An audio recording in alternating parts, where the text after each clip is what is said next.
حباية واحدة من المانجا وشوية حليب، وهنعمل حلا بارد سهل وسريع ومش هياخد من وقت كتير.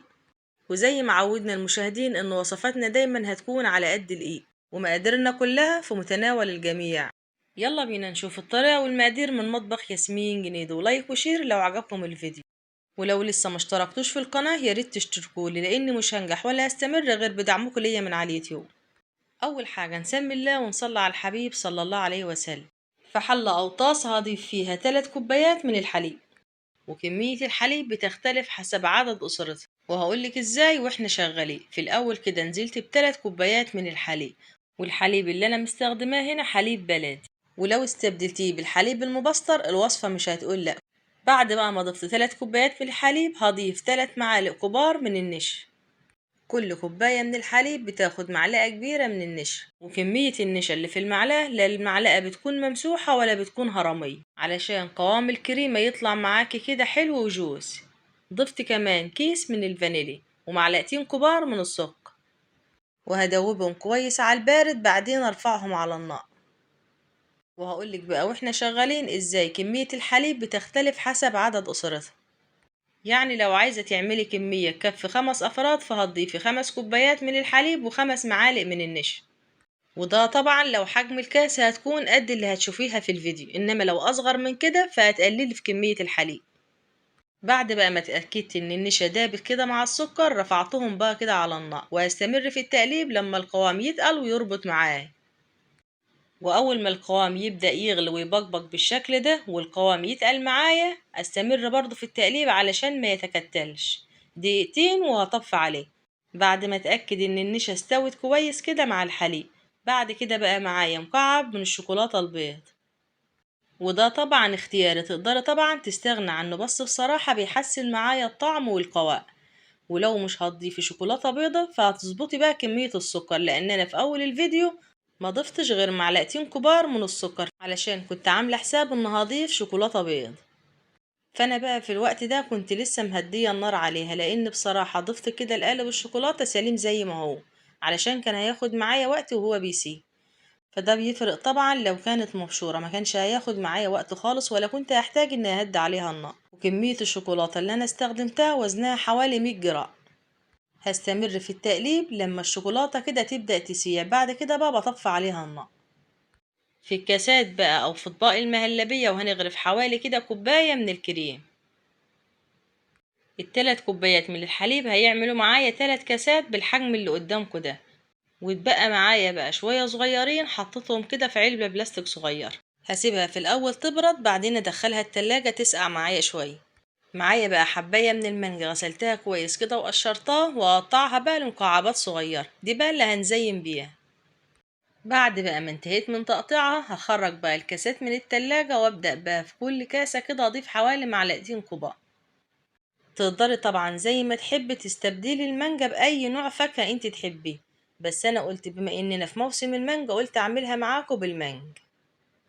ممكن بقى تسيبيها زي ما هي كده، وممكن تعملي لها طبقة من الجيل زي اللي انا هعملها معاكم دلوقتي. هدخلهم التلاجة ونحضر بقى مع بعض طبقة الجيلي. رفعت حوالي كوباية من المية على النار، وفي كوباية بقى كبيرة او طاسة وهنزل بباكت من جيل المانجا. وإضافة بقى صغيرة بضيفها على جيل المانجا بتحسن من طعمه كتير. هضيف معلقة كبيرة من السكر. في الوقت ده بقى كانت المية بدأت تغلي، هضيف نص كوباية من المية المغلية، وبالمعلقة بقى وادوب لما اتأكد ان السكر داب تماما كده مع المية المغلية. بعد بقى ما اتأكد انه داب تماما هكون محضرة كوباية مليانة من المية الساقعة، بضيفها بقى واقلب واخرج بقى الكاسات بتاعتنا من التلاجة، وانزل بقى بالجيلي على مكعبات المانجا واخلي الجيلي يغمر المانجا كده كلها. اوزع الجيلي واتاكد ان الجيلي كده غامر المانجا كلها، لان المانجا لو عريانه كده معلهاش طبقه من الجيلي فهي هتسود وهي في التلاجة. فاغطيها بقى كده كويس بالجيلي. دخلتها بقى التلاجة من 3 ل4 ساعات لما طبقه الجيلي اتمسكت كده كويس. بصراحه بقى الشكل بيتحدث عن نفسه، وبألف هنا على قلوبكم جميعا. وكفايه عليك فرحه حبايبك وهم بيفتحوا التلاجة ويشوفوا المنظر المشهي ده. طعم الطبقات بقى كلها كده مع بعضها خطيرة. الجيلي بقى مع مكعبات المانجا كده مع الكريمة حاجة كده، اللهم بارك بألف هنا على قلوبكم جميعا، وتعيشوا وتعملوا لهم كل حاجة حلوة من ايدك يا ست الكل. اول حاجه نسمي الله ونصلي على الحبيب صلى الله عليه وسلم. معايا هنا حبايه مانجا حوالي نص كيلو، هقشرها واقطعها مكعبات صغيره.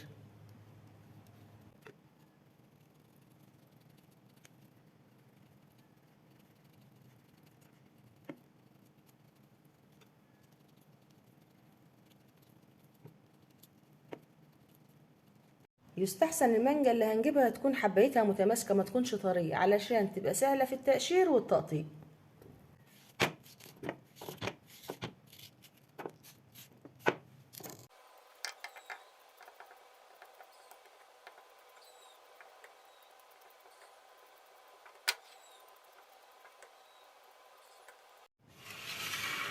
بعد ما قطعت المانجا بتاعتنا مكعبات بالشكل ده اوزعها في الاطباق، في كل طبق حوالي معلقتين.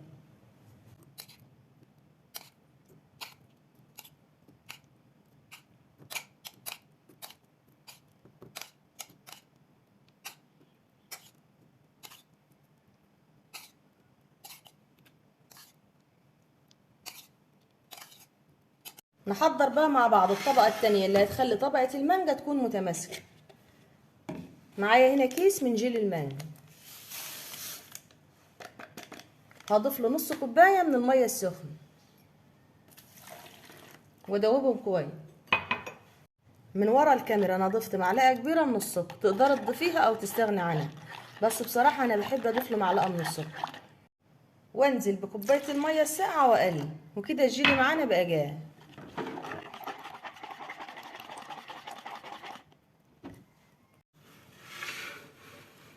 نسمي الله بقى ونوزع طبقة الجيلي على المانجا. بسم الله الرحمن الرحيم.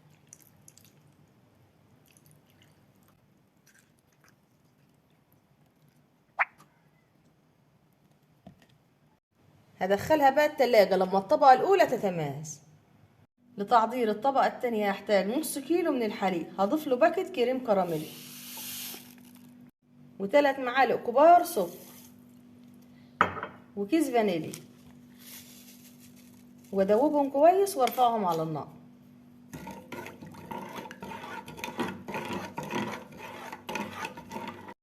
اول ما يبدأ يغلي بالشكل ده هطفي عليه، وبكده الكريم كراميل بقى جاهز. هسيبه كده يهدى ويبرد 10 دقايق.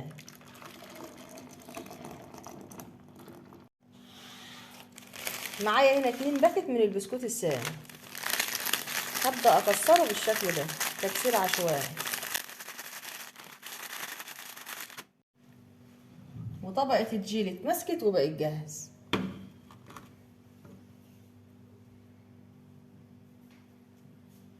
هوزع بقى في كل طبق حبة من البسكوت.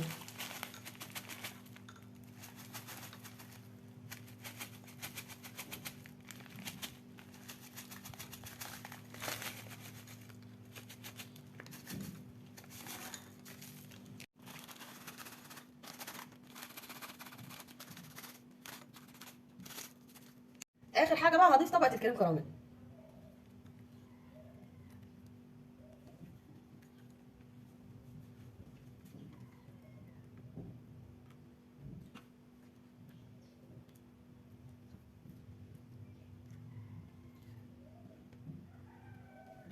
وهدخلها التلاجة لما الطبقات تسقع وتتماس.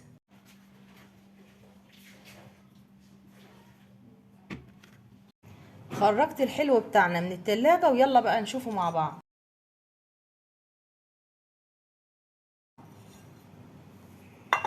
ابداع جديد من مطبخ ياسمين، طعمها اللهم بارك عظمة بألف هنا.